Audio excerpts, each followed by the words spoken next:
You carried yourself through more than anyone realized, maybe even more than you realized.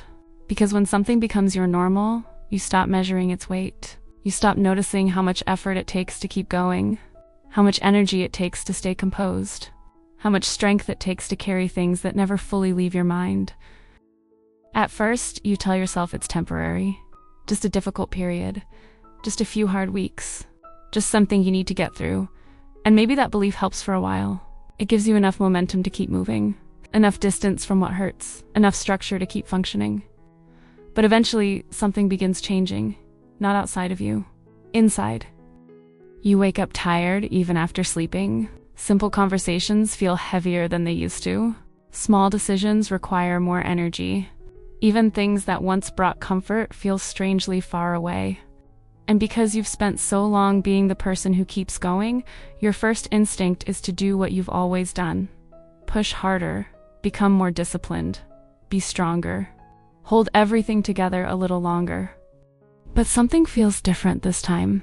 The strength that once carried you now feels heavy too.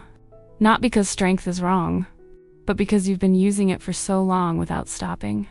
Like someone holding a weight for months and forgetting what it feels like to put it down. The body remembers. The mind remembers.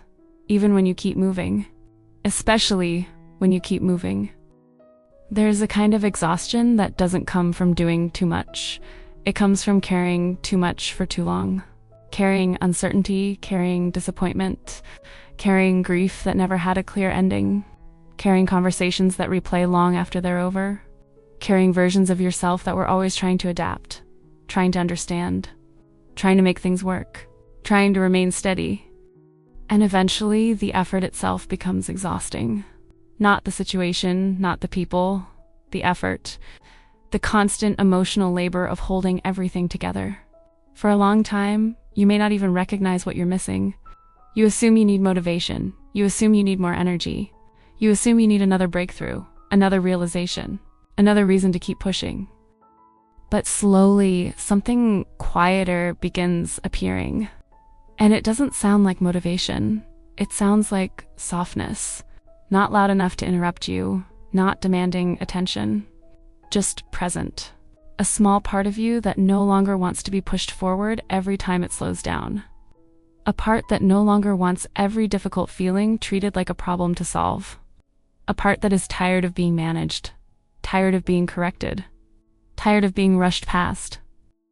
At first, that feeling can seem unfamiliar, especially if you've spent years believing that strength is what keeps you safe, that endurance is what makes you valuable. That resilience means continuing no matter how you feel. But eventually, something becomes impossible to ignore. The exhaustion isn't asking for more strength. It's asking for something entirely different. And maybe that's why the shift feels so strange. Because you don't suddenly become weaker. You don't stop caring. You don't stop trying. You simply stop believing that every feeling must be conquered before it can exist. You stop treating yourself like a problem that needs constant fixing. You stop approaching every difficult day as another battle, and little by little, the pressure begins changing shape, not disappearing, changing. You notice it in small moments, the way you sit down without immediately reaching for distraction, the way you let a difficult feeling stay for a minute longer before trying to push it away, the way you stop demanding immediate recovery from yourself. These moments look insignificant from the outside, but internally, they change everything. Because for the first time in a long time, you're no longer standing against yourself. You're standing beside yourself. And maybe that is what gentleness actually feels like. Not comfort, not happiness, not relief. Just the absence of constant resistance. The absence of needing to fight every emotion the moment it appears. The absence of believing that your worth depends on how much you can endure. There is something deeply sad about realizing how long you've been surviving on strength alone. How many days were carried by discipline when what you actually needed was care. How many moments were pushed through when they simply needed space. How many times exhaustion was mistaken for failure. And there is something equally gentle about recognizing it. Not with judgment, not with regret, just recognition. A quiet understanding of what has been true for a long time. Because underneath all the effort, underneath all the resilience, Underneath all the strength you relied on for so long, there was a tired part of you waiting to be treated differently. Not fixed, not improved, not pushed, just met. Maybe that's why this stage feels so unfamiliar. The goal is no longer becoming stronger than the exhaustion. The goal is no longer outrunning it. There's no race happening anymore. No performance. No proof. Just an honest awareness that you've been carrying something heavy for a very long time, and your body knows it. Your mind knows it. Even your silence knows it. The strange thing is that gentleness often arrives quietly, without announcements, without dramatic realizations, without changing your entire life overnight. It appears in the way you speak to yourself, the expectations you slowly loosen, the pressure you stop adding, the battles you no longer volunteer for.